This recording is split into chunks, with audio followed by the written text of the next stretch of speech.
I want the record to show that I never defended Kingdom Come Deliverance II. There's a story making its rounds that this game features a scene that has a graphic depiction of child sodomy.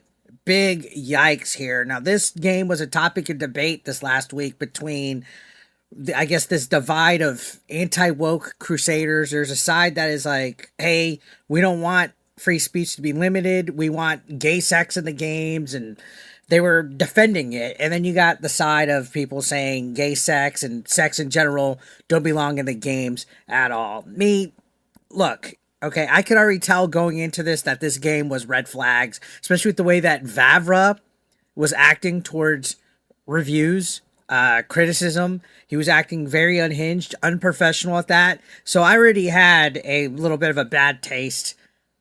And to be honest, gay sex, I don't want it in my games.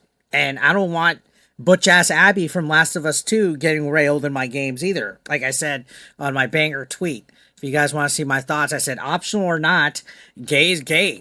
I don't have to like it in my games. If you do, cool, have at it.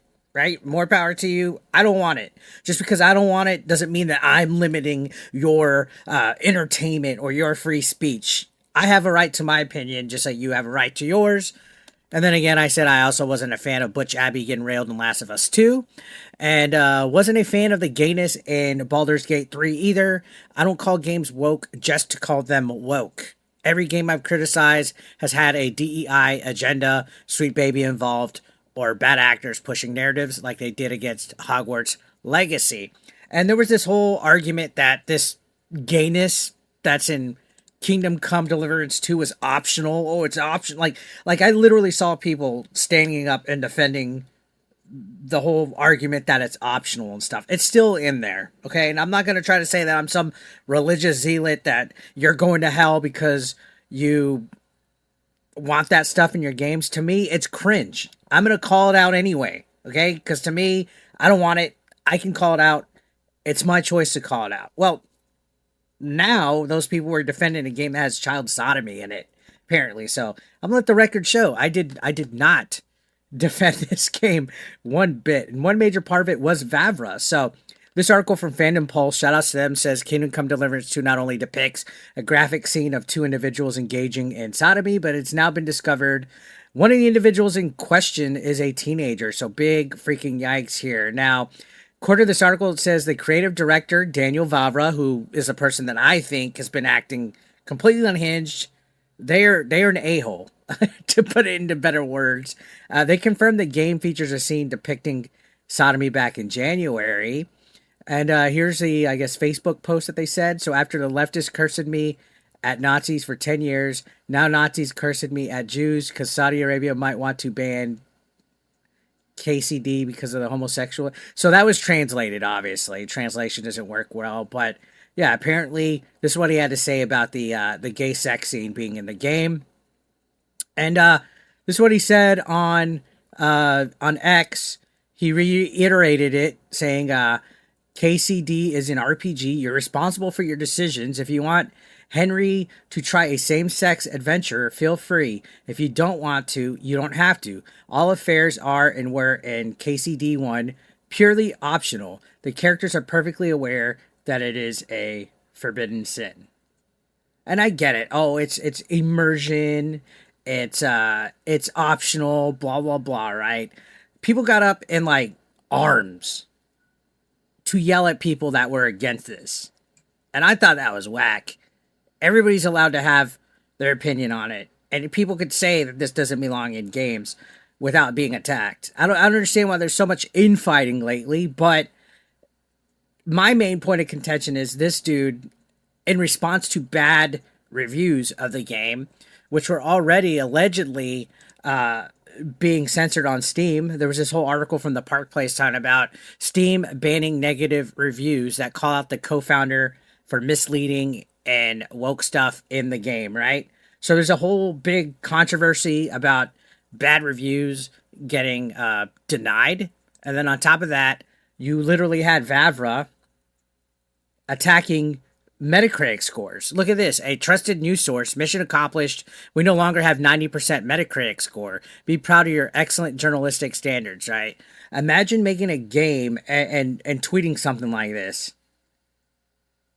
To me, this was the red flag. Also, the way that they acted towards Rev Says Dazu. Like, Vavra has shown time and time again that this guy can't take any criticism, and he just goes nuts over every single thing. That wasn't it. That just wasn't it. Let's take a look at another one where you can see right here, your trusted source of gaming news. Last time they refused to give us any score. So calling out Eurogamer, and I'm not defending Eurogamer or any journal outlet, because a lot of times these people don't have any kind of integrity. But you can't sit here and pretend that Vavra has integrity either, when he's intentionally been misleading, has injected a lot of woke nonsense into the games.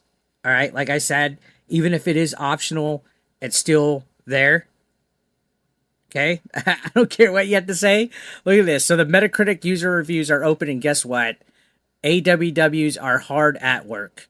There's now more than a million of you who bought the game, so if you like it, give it a review at link below. And when you're there, you can report these bots. So he's saying report these negative reviews, and he's labeling them as bots, guys. This guy has lost it. He's crashing out. OpenCritic is so much better than Metacritic. More reviews, more options, more info. It's a shame that Game Rankings was swallowed by Metacritic, and it's a shame that many modern websites remove lots of user options in order for it to be more accessible. Andy Pants freaking going full blown at it, enjoying the failure. You're gay and Jewish game. Yikes. Andy Pants going full blown. And you know, my main thing, like I said, is Vavra is not somebody to be defending here. And a matter of fact, look at this. So I'm watching David Jaffe, creator of the OG God of War that I liked a lot, playing Kingdom Come Deliverance. Then I check the messages, and there's a message from guess who. So of course Jaffe's going to be in solidarity with Vavra. And Smash, who did come out and say that he was sorry for defending this game and other things that he said, says you guys sure do know how to find each other. So Smash did come out and retract his words and stuff. I think him and JDA got into a war of words or whatever that's actually stemming from like the past month or so.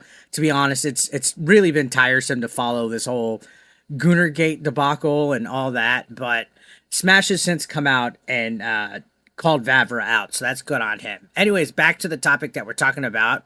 God of War creator David Jaffe has admitted that they're a woke activist. And this is something that I wanted to touch on a little bit, but this stems from this story of him being shouted out by Vavra, right? And you can see JDA, speaking of them, says, corporate sellout Daniel Vavra now bragging that woke activist David Jaffe is loving Kingdom Come Deliverance II. JDA was right again. This is all an organized psyop against gamers. And to be honest, again, I don't think Vavra was being completely honest here. And Jaffe says, just for 100% clarity, you're saying in a public space, stating as fact that I'm engaged in an organized psyop. So this is a response to JDA, right? This guy always does the schematics and tries to loop around, move the goalposts. Jaffe's weird, guys.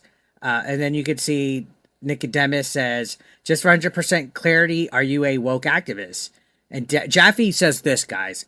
It would not surprise me if I were, but give me the definition and I'll let you know. And Nicodemus says, a person who performs activism for woke leftist causes. And Jaffe says, I mean, I believe in leftist progressive causes, and I post a lot of online about it. Attended a few marches. If that makes me an activist, then 100%. So, yikes, right? So back to this. You can see IGN was shilling this whole how to romance Hans, right? Like literally, the first piece of writing that they had for this game was how to do a gay romance. Now, going on, it says it's now been uncovered that Hans is a teenager when this scene takes place. The first game features a codex, and one of the entries is for Hans. It states that he was likely born around 1388 and died in 1419. The entry reads, the underage son of John Jessic Passaic. I probably fucking butchered that. So yeah, there's a codex that confirms that he was likely underage, and in the open scene for the second game, it makes it clear that it takes place in 1403. So if he died in 1419, the game takes place in 1403. If the year is accurate for the year of his birth, he's only 15 when you engage in sodomy in this game.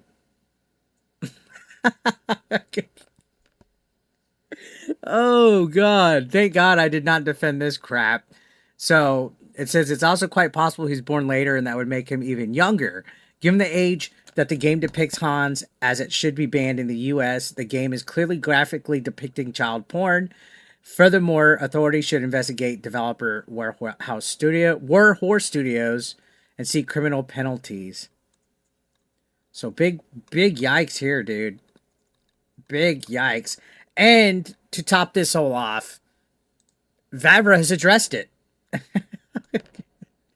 Vavra has addressed this. So here's another article, and it talks about how it's been uncovered that the scene is graphic, that it features an underage individual based on the codex. So lots of rehash, but somebody called it out. Vavra said, somebody on X said, if you decide you want a love scene with Hans in KCD 2, you're committing pedophilia because Hans is 15 years old. You can't even make up stuff like that. And Daniel Vavra says, imagine that women at the time were married at the age of 12 and had children.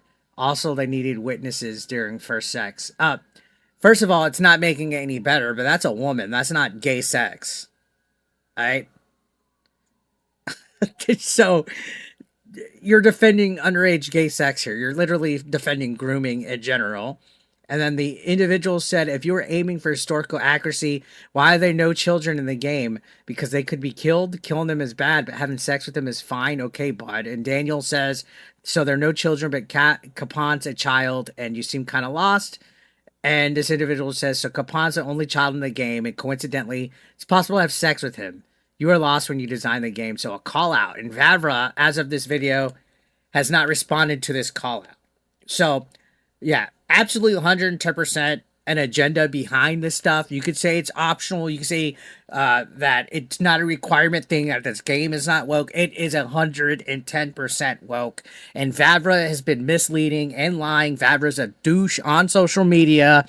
And they promote this stuff. They promote this stuff that is sick in the fucking head. So that's my take on it. Let me know what you guys think down below. And yikes on this sodomy thing with an underage kid. Yikes.